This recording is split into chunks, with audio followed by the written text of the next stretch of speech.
continuidad a dos temas que nos teníamos que avanzar la siguiente semana, pero nos retrasamos con esto, y es el tema de las anemias macrocíticas y las anemias hemolíticas. Así que le pido preste atención para que se pueda entender. A veces puede resultar un poquito complejo, pero siempre pongo esta imagen de acá porque me refleja el tipo de tratamiento que debo dar de acuerdo al tipo de anemia que yo logre identificar. Es por eso de que no es igual dar a todas las anemias hierro, porque siempre van a tener fallas en eso y pueden tener un tratamiento más negativo.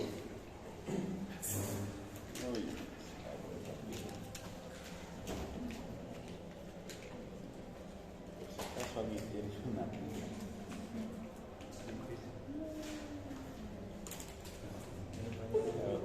¿Alguien tiene una pilita o un puntero?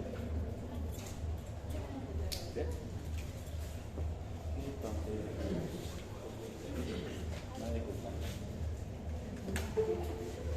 Habíamos dicho que para las anemias hipocrómicas microcíticas, puntualmente las ferropénicas, las sales de hierro van muy bien, ¿ya? Para las anemias normocíticas, normocrómicas, y sobre todo aquellas que se deben a enfermedades inflamatorias, la eritropoyetina junto con el hierro parenteral va muy bien, ¿listo? Para ese grupo en específico en el que la médula ósea está normal, pero hay una enfermedad que condiciona una inflamación de base. Y hoy día nos toca hablar sobre las anemias macrocíticas, donde interviene necesariamente el metabolismo de esta vitamina que es la 9, que es el ácido fólico, y la vitamina B12, que es la cianocobalamina.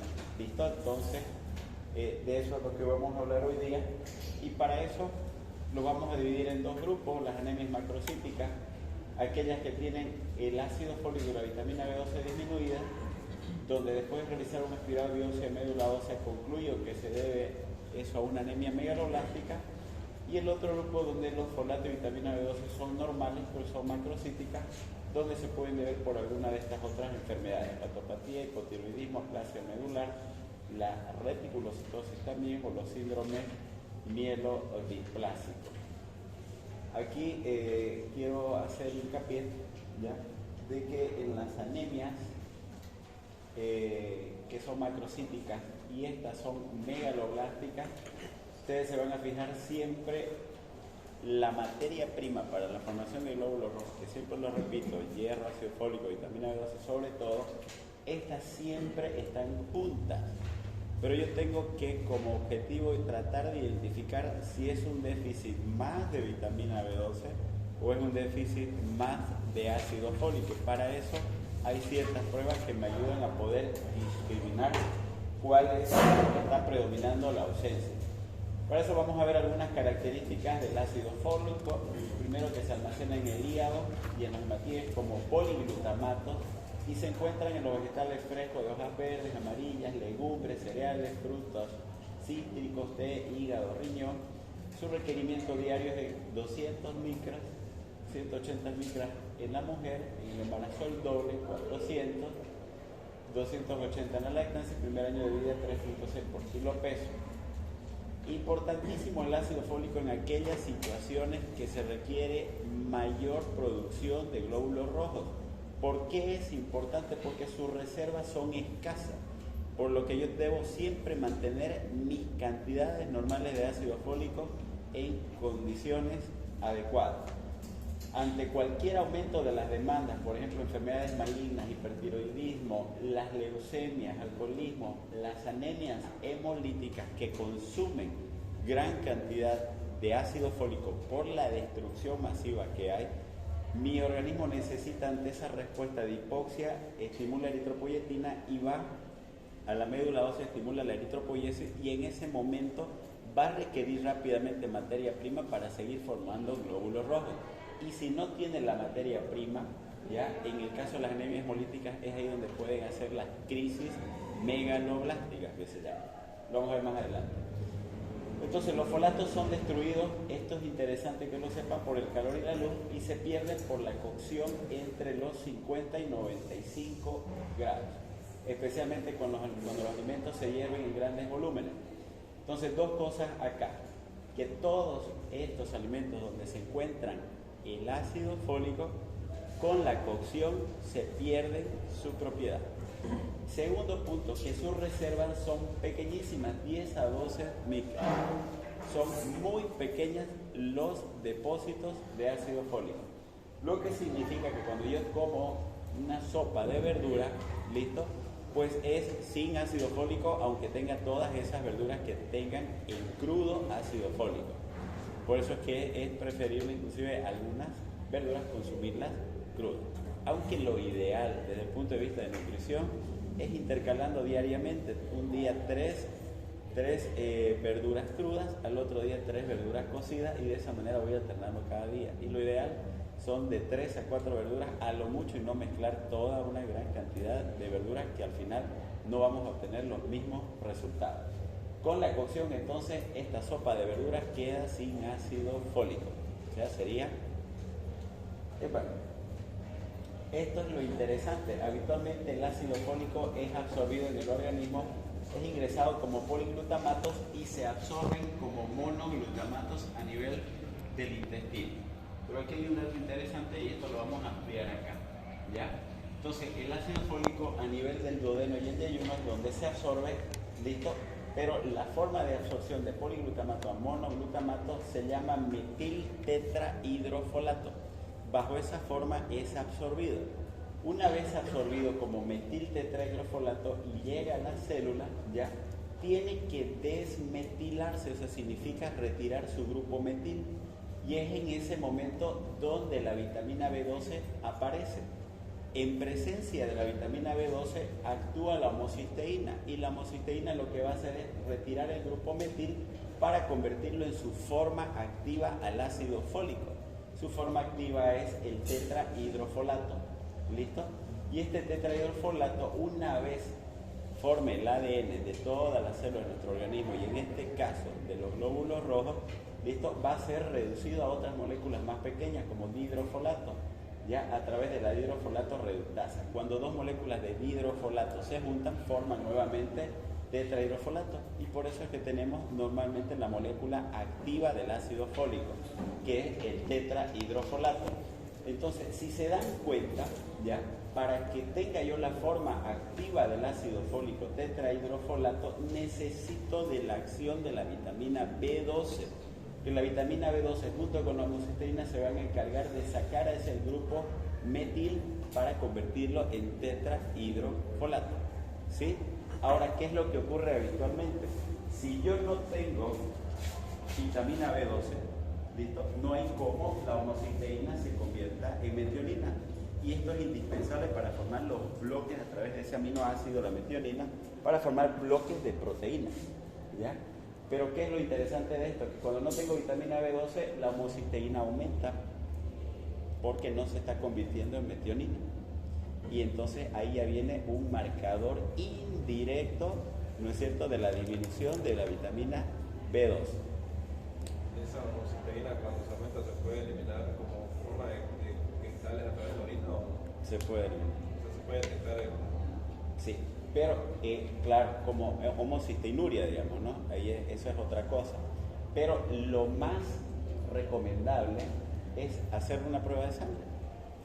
Harto se ha estudiado hoy en día la homocisteína inclusive como un marcador de riesgo cardiovascular, y está directamente relacionado con el daño ventricular, ¿ya? Pero en este caso, la homocisteína, su aumento en el curso de un paciente que está con anemia macrocítica o megaloblástica, ¿ya?, me da la idea indirectamente de que yo tengo una disminución de la vitamina B12, ¿sí? Entonces, grábense eso. Esto es exactamente lo mismo. En el ciclo del ácido fólico interviene la vitamina B12 para convertir la homocisteína en metionina, y así desmetilarlo y convertirlo en la forma activa que es el tetrahidrofolato. ¿Cuáles son las causas del déficit de ácido fólico? Trastornos congénitos como déficit de la enzima que emplean los folatos reductasa, déficit de metil tetrahidrofolato reductasa, del formimino transferasa, déficit de la hidrofolato reductasa, etc. Ingesta insuficiente, dieta inadecuada por ingesta de vegetales, fruta o ingestión de leche de cabra, el alcoholismo y la hemodiálisis crónica por las pérdidas de ácido fólico sobre todo. En situaciones de hiperconsumo en el embarazo, los síndromes hemolíticos, lactancia, infancia, adolescencia, prematuro, psoriasis, en el crecimiento, ¿ya? En todas estas situaciones va a aumentar la cantidad de ácido fólico y si yo no doy suplementación adicional, pues fácilmente voy a tener una anemia macrocítica. Absorción defectuosa, trastorno de mala absorción con enfermedad celíaca, enfermedad de Crohn o inducida por medicamentos. Esto es interesante. Por ejemplo, en las personas que tienen artritis reumatoidea y reciben metotrexate, yo tengo que dar siempre adicionalmente ácido fólico, ya que el metotrexate bloquea la hidrofolato reductasa. Y al bloquear la hidrofolato reductasa, pues no me permite que dos moléculas de hidrofolatos nuevamente se junten para formar nuevamente de forma activa, que es la tetrahidrofolato. Antimetabolitos análogos de las purinas, ahí está la acetioprina, o inhibición de la síntesis de las nucleoproteínas a partir de la tetrahidrofolato. Aquí está la hidantina, el fenobarbital sobre todo. Y además también están los anticonceptivos orales y el alcohol. ¿Listo? Entonces, aquellos pacientes que reciben fenobarbital, hidantina, vale decir los que tienen epilepsia o convulsiones, deberían también recibir ácido fólico de forma preventiva, 5 miligramos diario. ¿Ya? No es nada complicado el tema del tratamiento.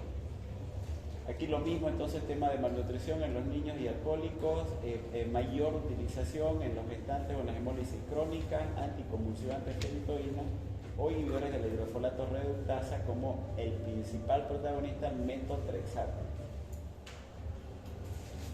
¿Cuánto tiempo necesito yo no consumir ácido fólico para que se manifieste este tipo de anemia? 3 semanas. En 3 semanas ya se agotan mis reservas de ácido fólico. ¿Cuánto eran las reservas de ácido fólico? 10 a 12 microgramos. Entonces, los síntomas generales de la anemia son exactamente lo mismo: palidez cutánea, mucosa, anorexia.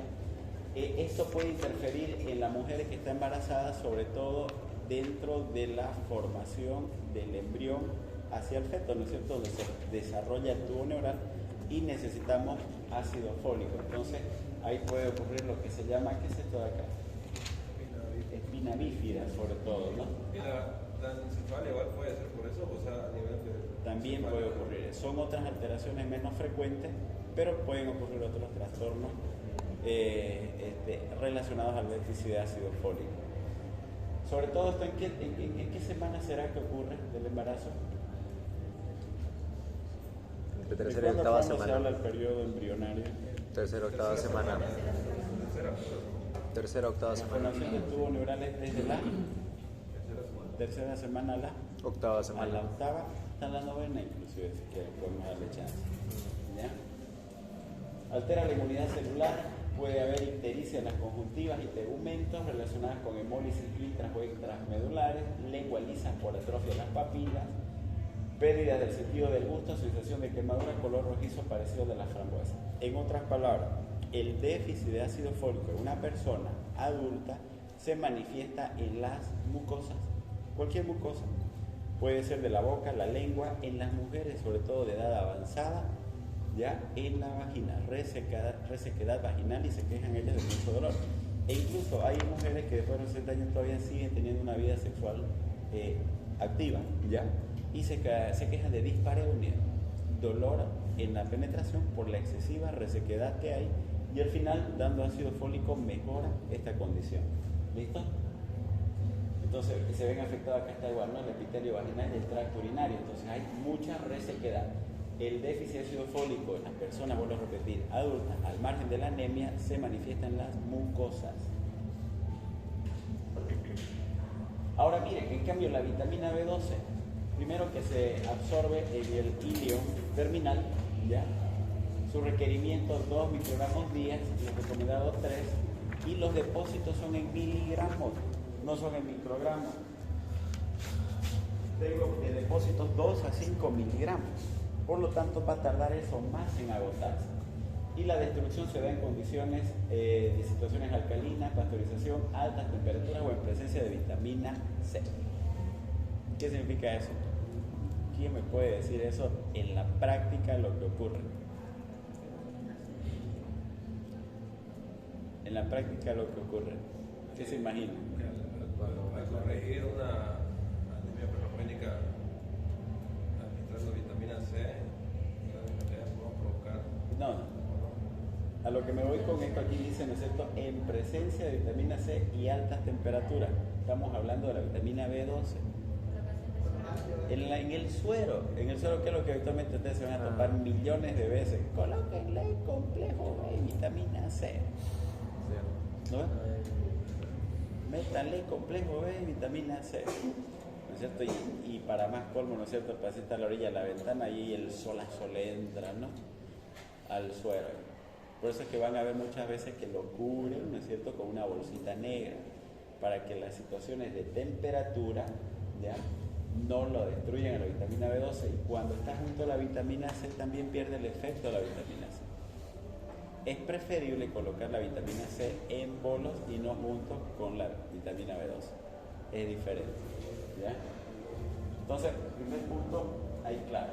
Segundo, es todo un relajo el tema de la absorción de la vitamina B12. Primero que cuando la vitamina B12 se encuentra en las proteínas, principalmente en las carnes, ¿ya? Y cuando ingresa a la saliva cuando ingresa en la boca, tenemos una proteína R que se va a pegar ahí a la cianocobalamina, que es la vitamina B12 presente en esas carnes, ingresa al estómago y primero esa se va a disociar la cianocobalamina ya a través de los ácidos, ocasionando una proteólisis.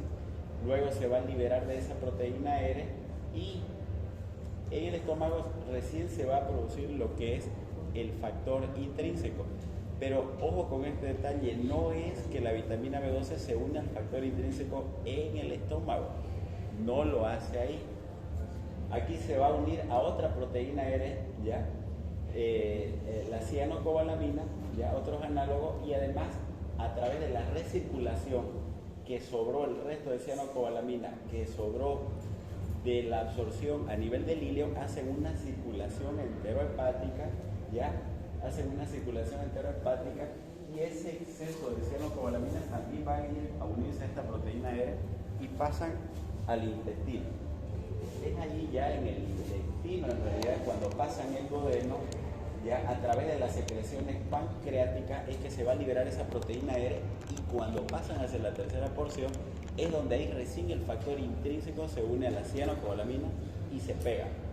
Y de ahí viajan hasta el íleo, donde tiene sus receptores para el factor intrínseco, y ahí recién se absorbe la cianocobalamina en presencia del factor intrínseco, que es como que le da la puertita para que ingrese hacia la circulación. Entonces ya ahí es la transcobalamina quien va a transportar a la vitamina B12 hacia las células para su utilización. ¿Listo? Y ese exceso que quedó entonces es lo que va a recircular nuevamente y va a ser utilizado en el estómago. ¿Qué quiero decir con todo esto? Cualquier problema que exista en el estómago en relación a la producción de factor intrínseco, ya cuando llegue la vitamina B12 a la segunda, tercera porción del duodeno y no encuentra el factor intrínseco, jamás se va a absorber esa vitamina B12. Necesita el factor intrínseco para su absorción. Eso grábenselo siempre. Primer punto, eso. El segundo, de que cuando hay problemas en el íleo, ya en su superficie de absorción, ¿listo?, también va a dificultar la absorción de la vitamina B12. ¿Ok? Vamos a hacerlo esto. Las causas: trastornos congénitos, déficit de factor intrínseco, déficit de transcobalamina o déficit de la proteína G, insuficiente ingesta en los vegetarianos estrictos, lactantes, madre vegetariana o dietas muy pobres en proteínas animales, el hiperconsumo, embarazo, neoplasia, hipertiroidismo o medicamentos, colchicina, neomicina, alcohol e inhalación de óxido nitroso. Aquí valga la aclaración con este otro tema. ¿Qué me pueden decir alguien de la colchicina?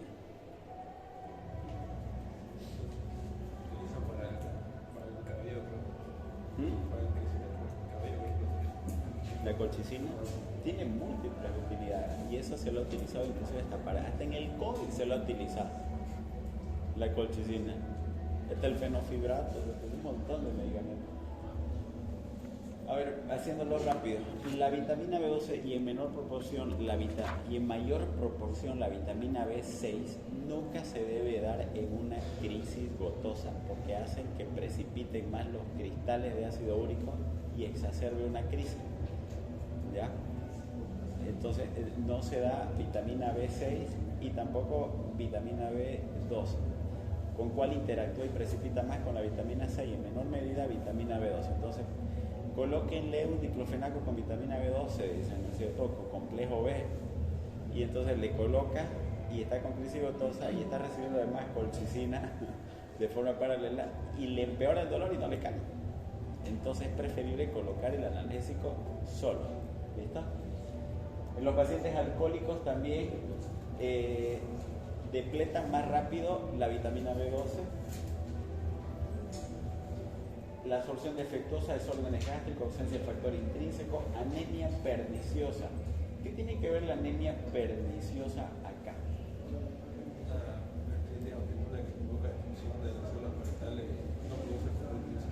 Exactamente. A ver una cosa, ¿será que no produce el factor intrínseco o produce anticuerpos que destruyen al factor intrínseco? Las dos. ¿Ah? Las dos situaciones. Producen anticuerpos que lo destruyen, en realidad, ¿ya?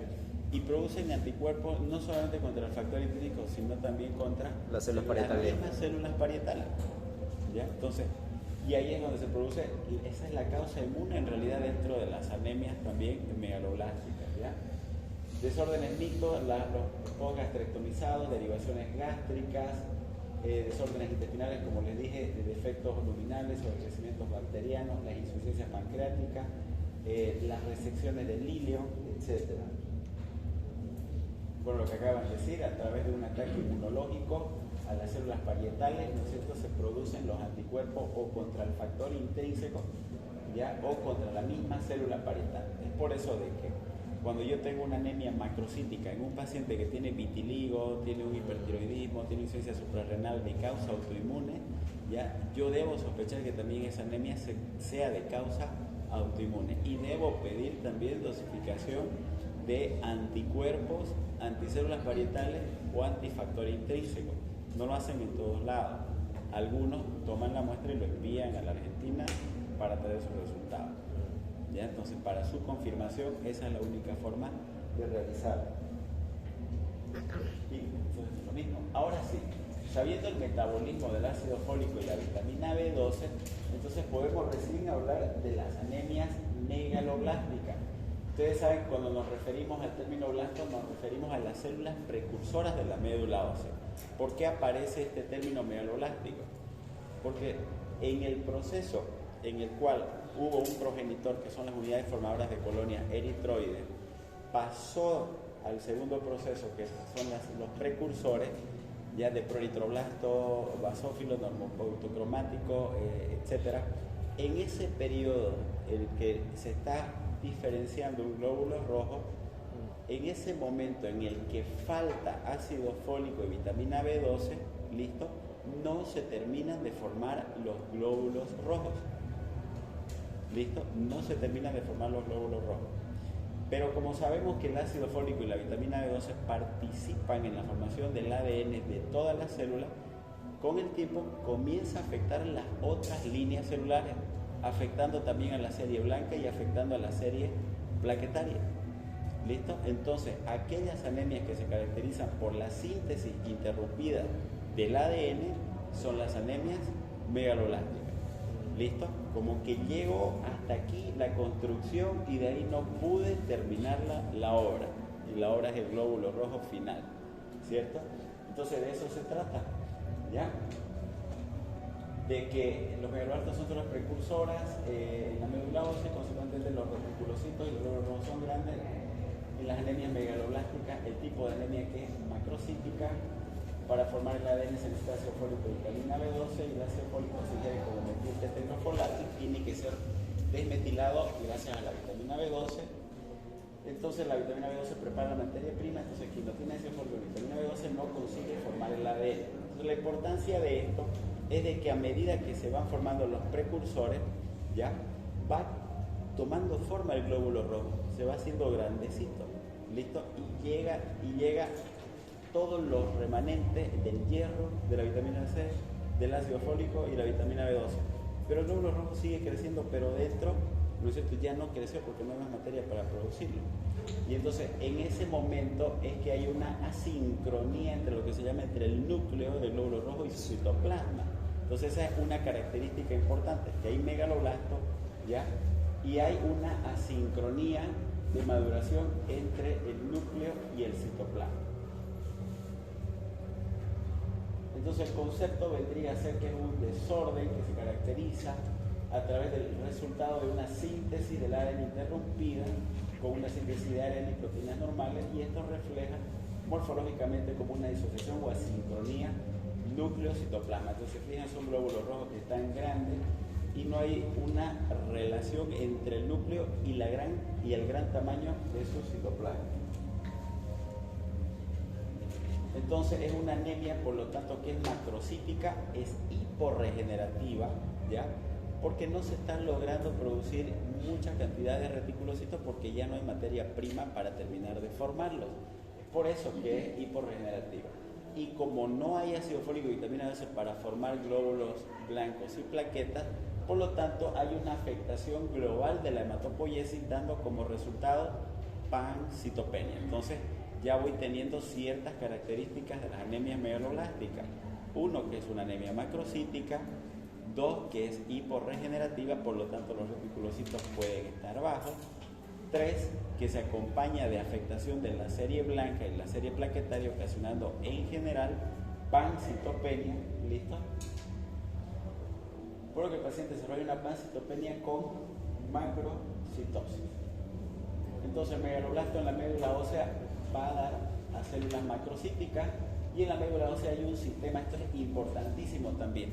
Es como que si tuviéramos, ¿no es cierto?, a ver, todos aquí miden 1,70 y alguien esté controlando ahí afuera. De repente llega uno de 1,90 y lo hace a un lado. No, este no es acá, no es de la Gabriel, dice, no, este es de Harvard. Entonces agarran, lo vamos a destruir, dice, ¿no? Entonces lo mismo ocurre en la médula ósea. Tenemos un sistema de control de calidad que dice, miren, este glóbulo rojo mide tantas micras, es discoide, listo, está en perfectas condiciones, sale, ¿no? Está en buenas condiciones. Pero ese sistema de control detecta que hay glóbulos rojos que están demasiado grandes y defectuosos y los destruye, ¿ya? Y al destruirlo es donde va a liberar todo su contenido dentro del glóbulo rojo. ¿Qué tiene dentro del glóbulo rojo? Entonces, al destruirlo, entonces va a liberar protoporfirina, biliverdina, y al final va a haber una hiperbilirubinemia indirecta, y dentro del glóbulo rojo también va a liberar bastante deshidrogenasa láctica. Entonces ahí ya tenemos otros datos que nos ayudan a poder sumar criterios en las anemias hemolíticas, en las anemias megaloblásticas.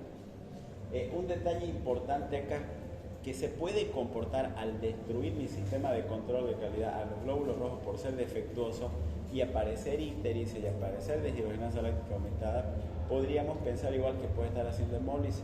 Se puede comportar como una hemólisis, solo que en la hemólisis hay una respuesta medular acelerada con mayor producción de reticulocitos. En cambio aquí no hay producción de reticulocitos, están disminuidos, es hiporregenerativa. Entonces eso lo hace la diferencia entre una anemia hemolítica, que aquí hay arreticulocitosis. En cambio las anemias hemolíticas sí o sí tiene que haber reticulocitosis, ¿ya? Esa es una característica sumamente importante. Bien, entonces las que se deben a déficit de escobalamina y ácido fólico son el 95% y son las anemias megaloblásticas agudas. Puede ser por fármacos, como habíamos visto, o errores innatos en el metabolismo sin explicación. El patrón morfológico. ¿Por qué aguda? No sería crónico. ¿Perdón? No sería crónico, o sea, porque un déficit de... A ver, ¿cuándo hablas de crónico? El tema agudo hace referencia al tiempo de agotamiento que tarda en en tener ausencia de tu ácido fólico, de tu vitamina B12. Si eso ya permanece en el tiempo, ¿no es cierto? Ya es una anemia megaloblástica ya manifiesta, puedes ponerle el nombre a ella de crónico. Pero cuando es recién, estamos acá nosotros marcándolo en aquello que recién vamos a diagnosticar, lo vamos a clasificar inicialmente como agudo. Porque ¿qué es lo que ocurre? Porque podemos tener crisis megaloblásticas también en los pacientes crónicos, y eso sí puede ocurrir. Pero en los casos agudos en los cuales hay de repente se te ocurrió ser vegetariano y ya no querés consumir carne y ni comes verduras, o sea, estás a punta de arroz, papa y algunas otras cositas más. Y en 3 semanas a 3 meses vas a desarrollar una anemia megaloblástica. ¿No es cierto? Entonces lo catalogo como un proceso agudo cuando recién lo estoy diagnosticando. Si ya es diagnosticado de mucho tiempo atrás, ya no puedo decir agudo, es directamente ya crónico eso. Patrón morfológico, entonces, la disociación núcleo-citoplasma, 2 elementos adicionales, la hematopoiesis ineficaz y la deficiencia de vitamina B12 y ácido fólico. En relación a la vitamina B12, los síntomas son de tipo más neurológico, no son tantos mucosos, ¿ya? Tenemos los síntomas generales, los síntomas primero que casi hablan de 3 a 4 años de vitamina B12. Hay una tríada habitual que es la palidez flavínica, glositis y parestesia. En relación a las alteraciones neurológicas, lo que tienen que saber es que el grado de anemia no está en relación al grado de déficit neurológico. Yo puedo tener hemoglobinas de 5 con un déficit neurológico leve. Puedo tener hemoglobinas de 9 con un déficit neurológico grave. No está en relación el valor de la hemoglobina con la severidad del déficit neurológico. No hay relación. Se han hecho estudios y no se ha demostrado aquello. Se habla de un déficit de vitamina B12 leve cuando solamente hay parestesia, afectación de nervios periféricos, listo, puede haber una polineuropatía periférica. Moderado cuando hay paresia y marcha inestable. Por ejemplo, aquí puede haber una alteración del sentido del sentido del tiempo, listo, o de la postura, el signo de Romberg. ¿Alguien sabe cómo se hace el signo de Romberg? Sí, creo que sí. A ver. No sé si me estoy equivocando, pero yo estoy al paciente que se cierra los ojos y si se cae el reloj, Paciente parado, con las manos a la altura de los hombros, listo, y que cierre los hombros durante 30 segundos. Y si se comienza a tambalear demasiado, ¿no es cierto? El primer punto ya es positivo. O la otra forma es de que al abrir los ojos se quiera caer. Es un signo de Romberg positivo, ¿ya? Y grave cuando hay paresia acentuada, espasticidad o ataxia. ¿Listo? Aquí puede estar clonus, Babinski, hiperreflexia, etc.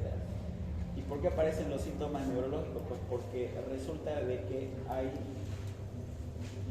esta enzima de acá que es la L-metilmalonil-CoA, ¿ya? Que va a hacer de que esta enzima que se catalice la reacción y que se convierta en succinil-CoA.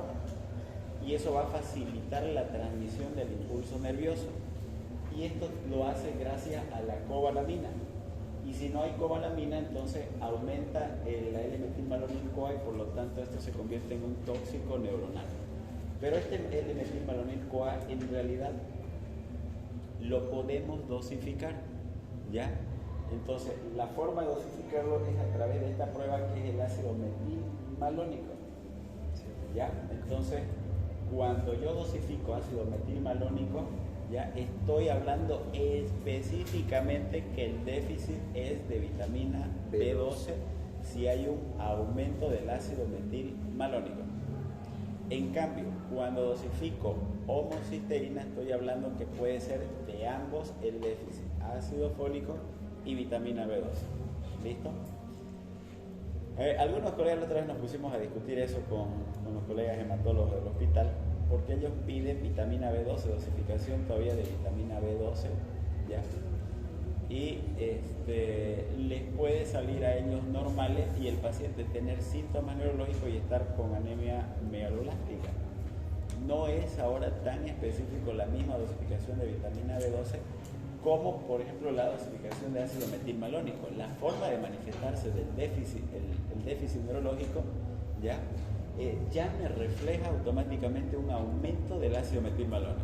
O sea, desde el momento que yo tengo parestesia, mi ácido metilmalónico ya está aumentado. Eso tienen que saberlo. Hay esta prueba en nuestro medio, sí, homocisteína también hay, solamente que no lo piden.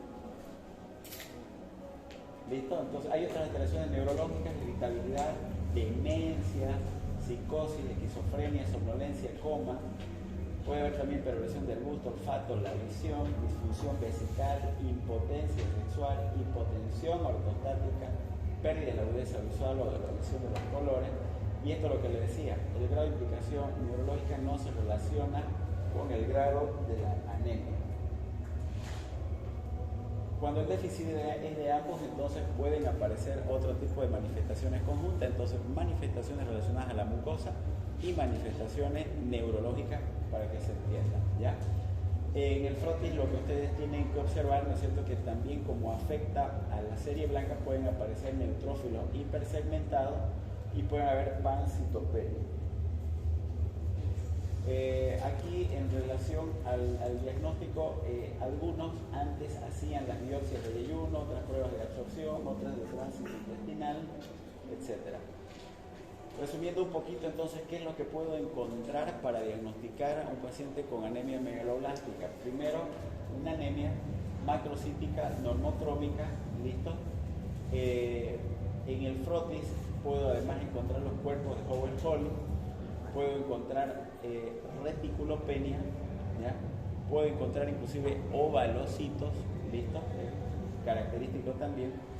Aumento de la deshidrogenasa láctica, hiperbilirubinemia indirecta y, como les dije, vuelvo a repetir, cuidado que se confunda, elevación del ácido metilmalónico es igual a deficiencia de vitamina B12. Elevación de la homocisteína es igual a déficit de ácido fólico y también vitamina B12. ¿Ya?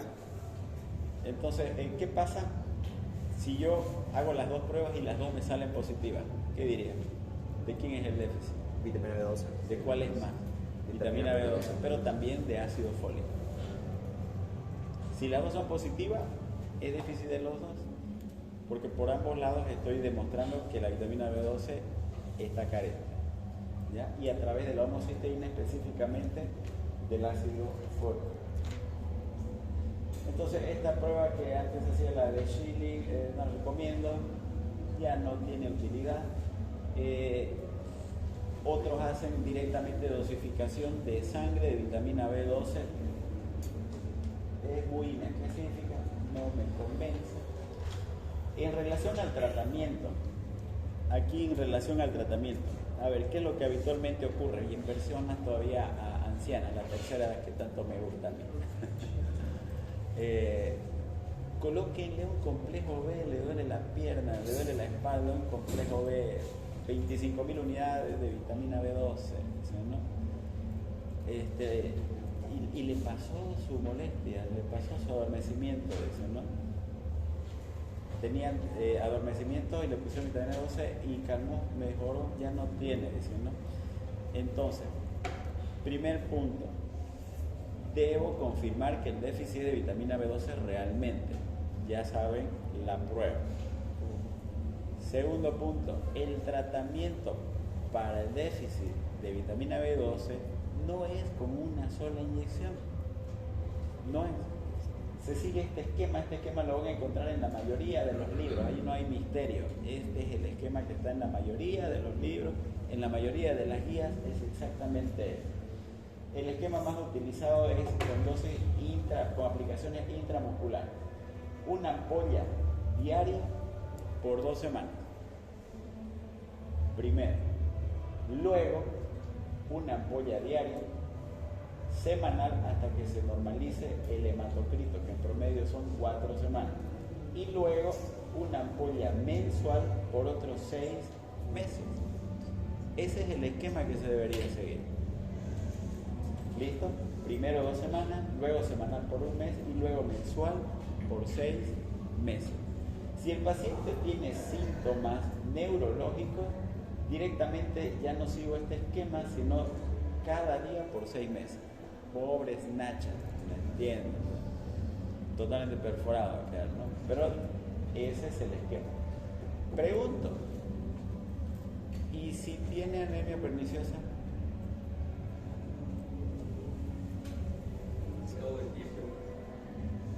Todo el tiempo, toda la vida,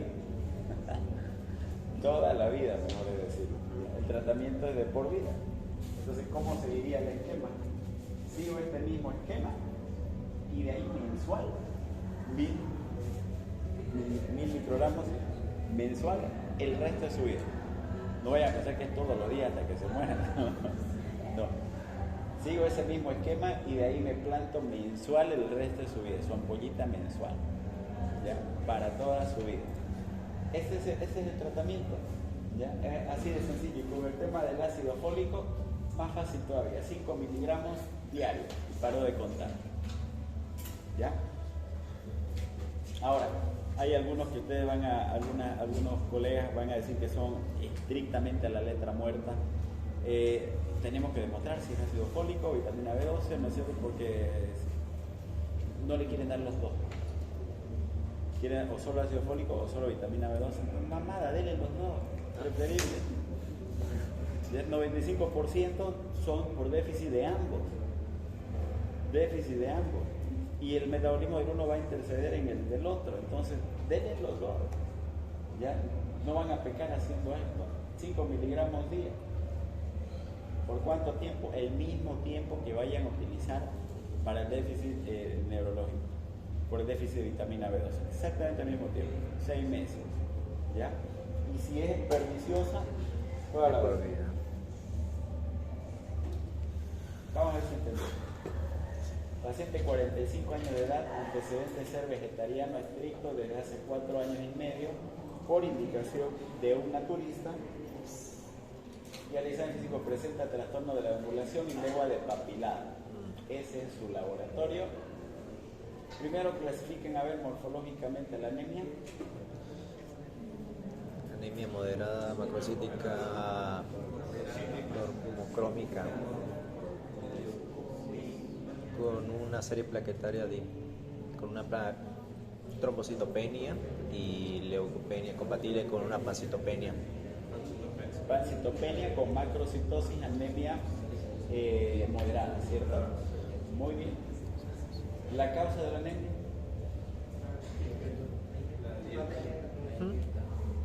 ¿Ah? ¿El déficit de qué más será ahí? B12. De vitamina B12, ¿no es cierto? Lo más probable es que sea una anemia megalolástica por déficit de vitamina B12 secundario a Una disminución de ser consumo. vegetariano. ¿No? Falta de consumo de proteína. Paciente 45 años de edad, antecedente de ser. Acá el tratamiento, ¿cuál sería? Vitamina B12 y trama. Bien. ¿Cómo se administra vitamina B12?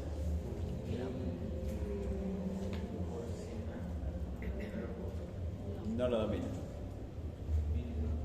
¿Cómo se administra la vitamina B12? Siguiendo el esquema, pero ¿Cuál es el esquema? 1000 miligramos semanal.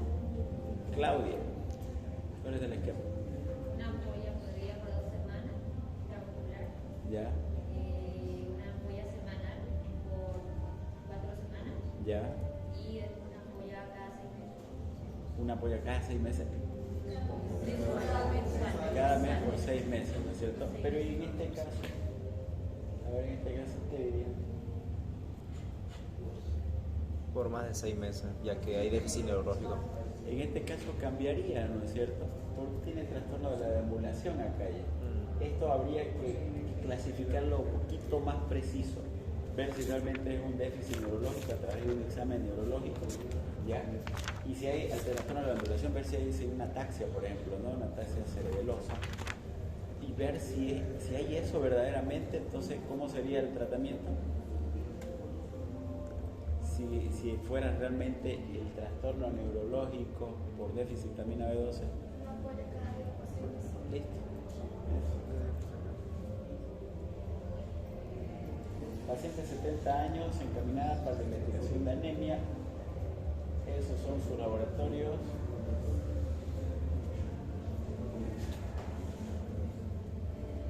A ver, clasificación morfológica.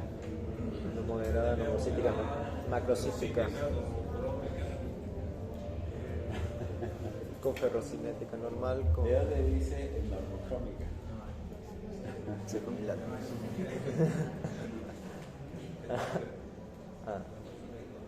Ya, clasifica. ¿Cuál es la causa?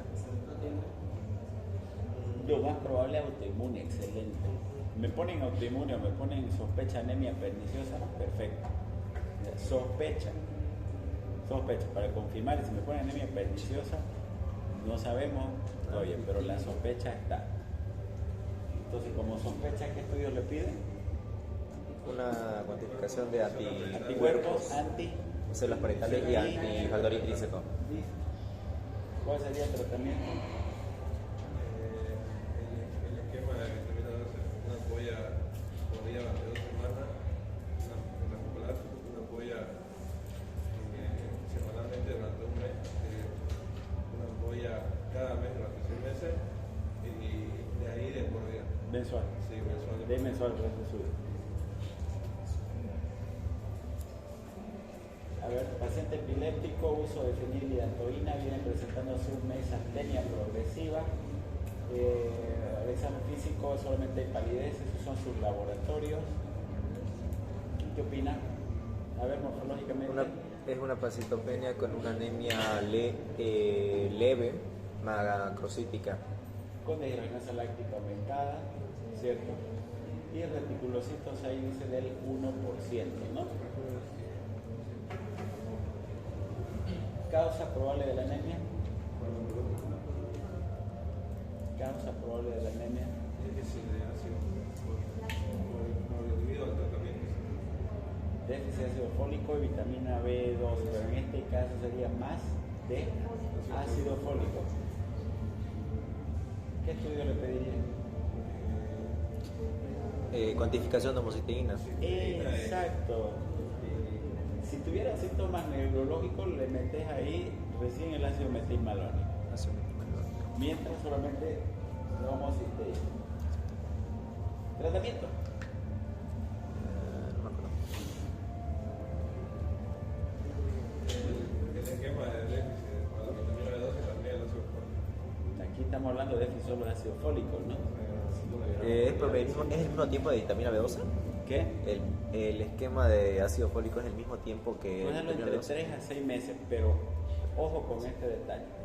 Tiene 9,5. En un mes eso va a normalizar, pero va a normalizar siempre y cuando yo, ¿qué haga? Retire la causa, cambiarle el anticomicial, cambiarle hidantoína, cámbienle, listo. Y le dan por 2 a 3 meses su ácido fólico. Bueno. El último.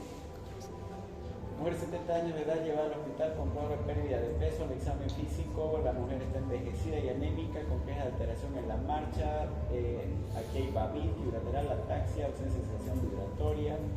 Y este es su laboratorio. Morfológicamente la anemia es Pancitopenia con anemia grave macrocítica. severa macrocítica, con pancitopenia y una reticulocitosis. Reticulopenia. ¿Causa probable de la anemia? Déficit de vitamina B12. ¿Qué estudio lo pide? Ácido Malónico. malónico. Ácido metilmalónico. Sobre todo. Vamos a hablar de anemia hemolítica, que es lo que vamos a